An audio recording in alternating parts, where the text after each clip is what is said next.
Welcome to Our Girl Relationships. On this channel, we talk about problems people face in their day-to-day lives. Let's start with a video. I'm a 20-year-old woman and my parents divorced when I was 12, so it's been 8 years since they have parted ways.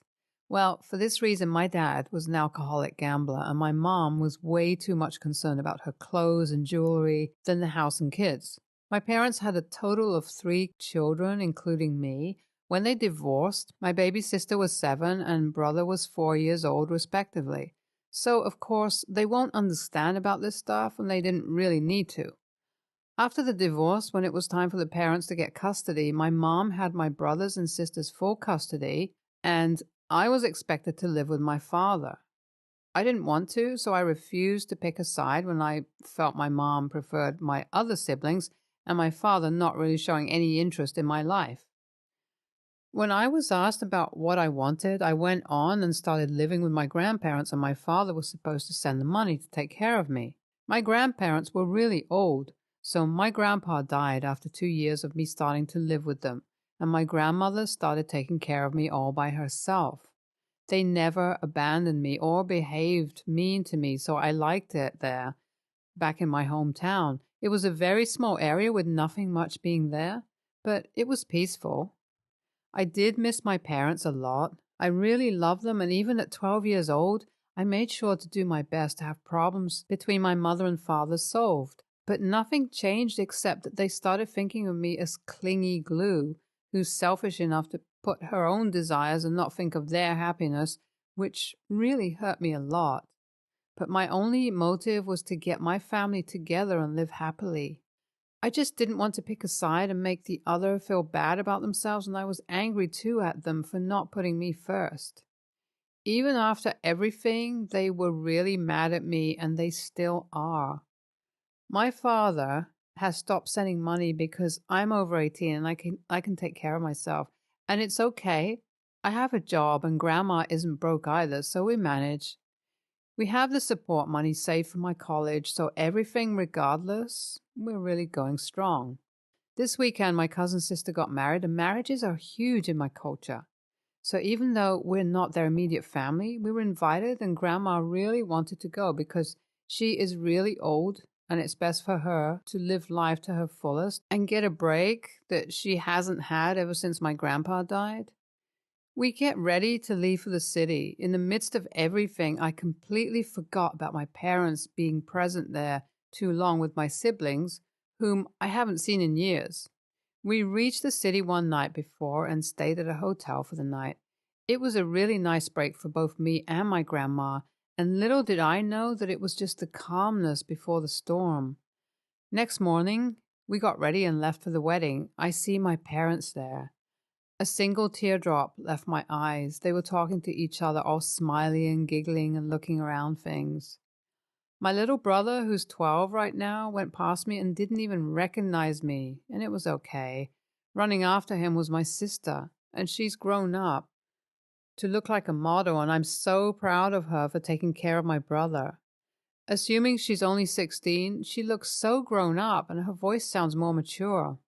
My grandma takes me to the corner by pulling my arm. I tell her about everyone, and she tells me not to stir anything with them there, as it would ruin my cousin's wedding.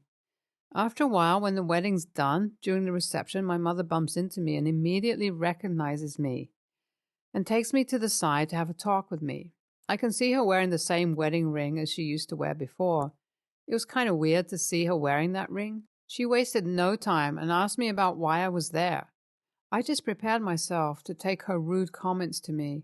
My dad comes along and greets me and everything, and we talk, the 3 of us. And in between, I realized that during one of their fights after divorce, they somehow ended up getting back together and gave themselves another chance because my baby siblings wanted them to live together.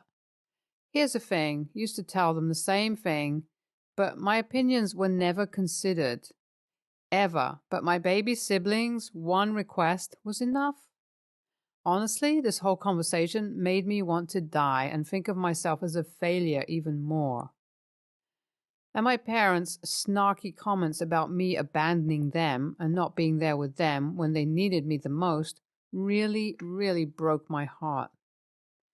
I started crying, and then they made another snarky comment about my tears, which are because of regret isn't going to help me and how I will never have a place in their perfect, happy family. Everything I ever did just went into vain, and they never regretted anything about losing me, but held a grudge against me and made sure to make me miserable about everything. My grandma stepped in and told them to stop going off on me over nothing and told them I don't need them anyways, and we left them anyway. I was feeling so miserable about the whole situation. I felt bad for being the only one who tried the most and put so much effort into saving them and just being dropped because I was not enough and didn't want to pick a side and was called ungrateful. My grandma tried her best to console me. It's really not helping. Did I really do anything wrong by not picking a side?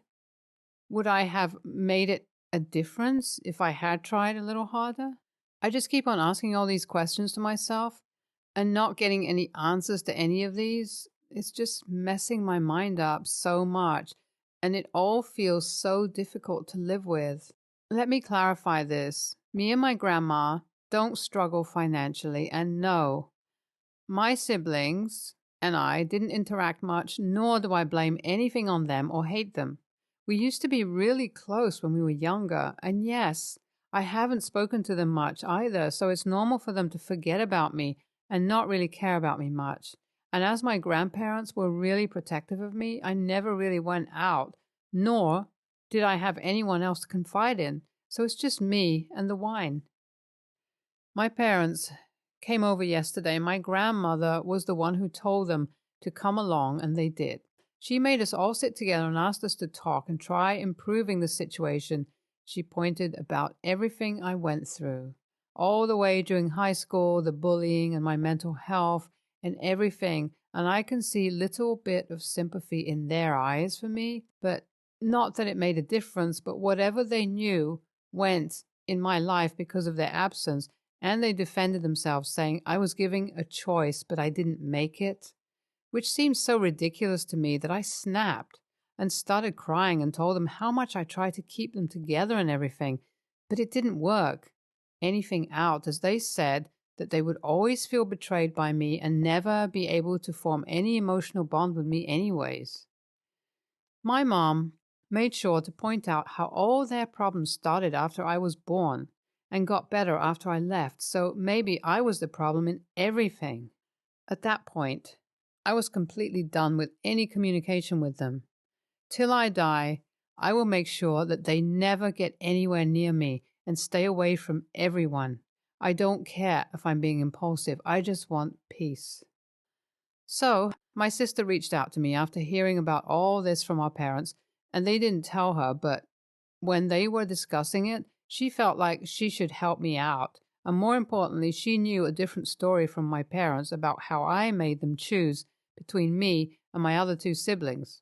It was all heartbreaking, and we talk often through text because she may get heard while talking to me and may also be sent to boarding school for that. They still remember me and everything, and now my little brother also knows the truth.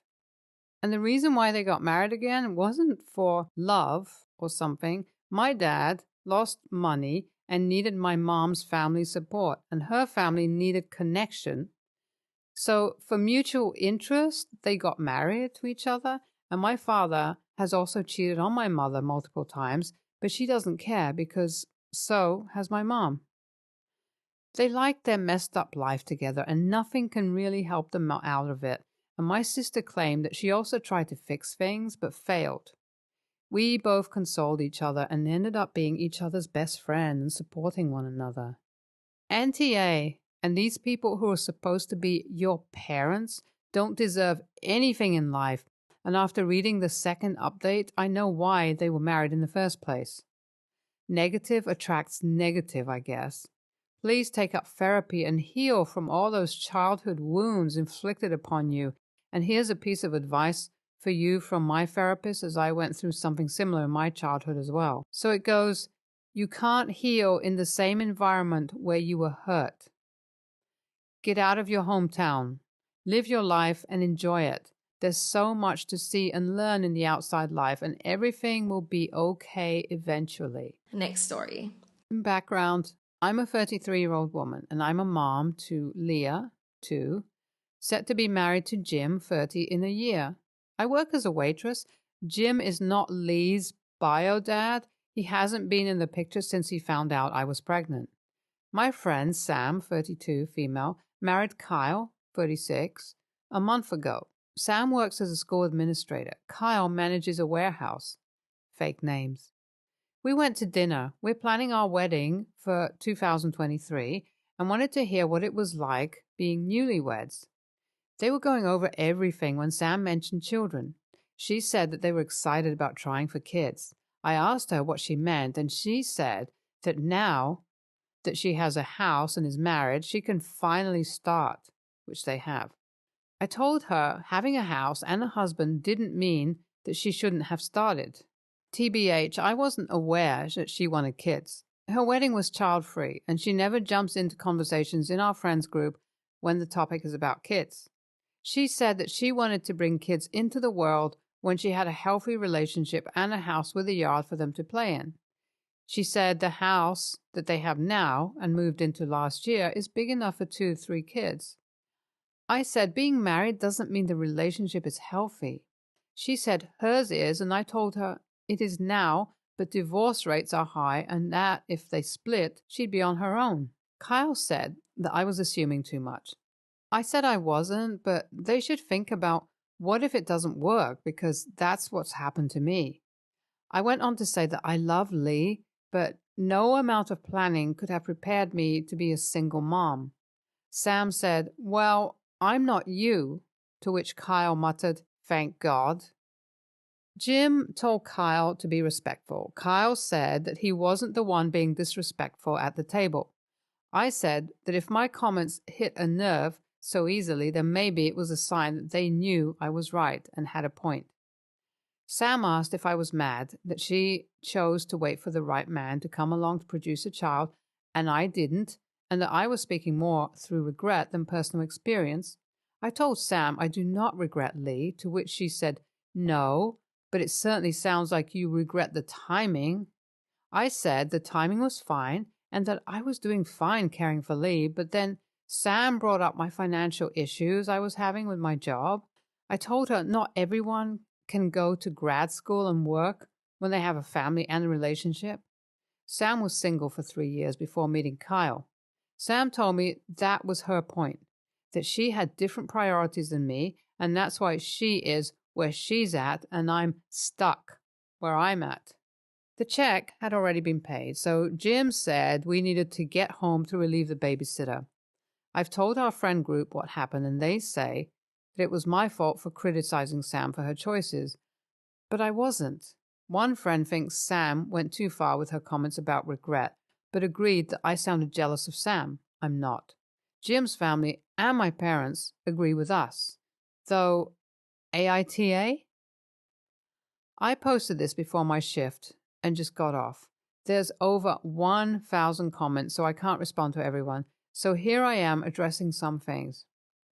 I mentioned Sam's wedding being child-free because she specifically said that she doesn't want to be around kids on her wedding day because they're annoying. This sub allows for 3,000 character limits. Sam was going on and on about having a house and marriage makes raising kids easier, which isn't true. Sam is the type of person who thinks that since she works in education and has a master's, that she knows more than everyone. I was telling her that having kids isn't easier just because you make more money and have a house. I live in an apartment. YTA. Oh my God, a couple in their 30s that own a house and have good stable jobs are thinking of having kids. You literally told your supposed friend who just got married that she shouldn't try for kids because divorce rates are high. You sound jealous and judgmental, and I don't even understand why you felt a need to say something. Next story. So, I, 19-year-old woman, worked 2 jobs until last Sunday. My second job was making a crap ton of money as a waitress and was getting plenty of hours to complete the internship required at my school. However, at my first job working to goes, I was barely averaging 4 hours a day a week, and while I made $12 an hour, I only made around $15 in tips, barely enough to pay for my therapy. I had tried to get more hours and work more days a week, but they refused to schedule me, so I was forced to get a second job. I had planned on quitting within 2 weeks and being professional. Then Mother's Day happened. I was scheduled from 4 p.m. to 8 p.m., and my mother was having her dinner at 7 p.m. at her favorite restaurant. I was supposed to get off work and drive 30 minutes to the restaurant and had made it clear to both managers working my shift that I had a prior engagement scheduled after my shift and needed to be out on time. I work my shift, and at 8 p.m. rolls around and a flood of orders rolls in, and I think, okay, get these orders done and I'll get to leave. I get them done in 30 minutes and then start stocking up. My manager tells me that she's going to try and get me out in the next 15 minutes. Then immediately changes her mind. I pull out my cell phone, tell my mother, and she insists I put it away or she'll take it. It's been an hour. My phone is going nuts, and we have been getting orders intermittently every 20 minutes or so, but always 2 or 3. I resort to going to the restroom to tell my mom I'm not off yet, and she tells me they've already paid the check and couldn't wait any longer, but they'll come and get me so I don't have to walk. It's been an hour and a half since I was scheduled to be off. My parents pull up, and by this point I'm pissed. My manager has given no clue as to when I'll be able to leave, and is telling me to get over whatever is wrong because the customers can tell. No, they can't. They're door dashers anyways. So I tell her I quit, and not to schedule me again, and that I don't have the time or energy to work a job that doesn't respect me or my commitments. Later, the other manager texts me and says I was unprofessional, and that I won't last long in the food industry if I'm not willing to work. She said, not in so many words, that what I did was an a-hole move, and it's been eating me inside. AITA?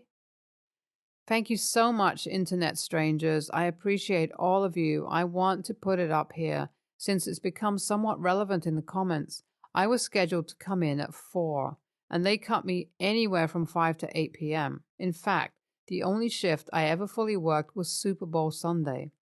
After fighting for more hours for around 2 months, I told them I don't need more hours. I have a second job. NTA, they are gaslighting you hard. If you were scheduled 4 to 8, you should have left at 8. It's not your job to fill in. It's the manager's job to get the schedule covered. Only unprofessional ones in the situation were the managers.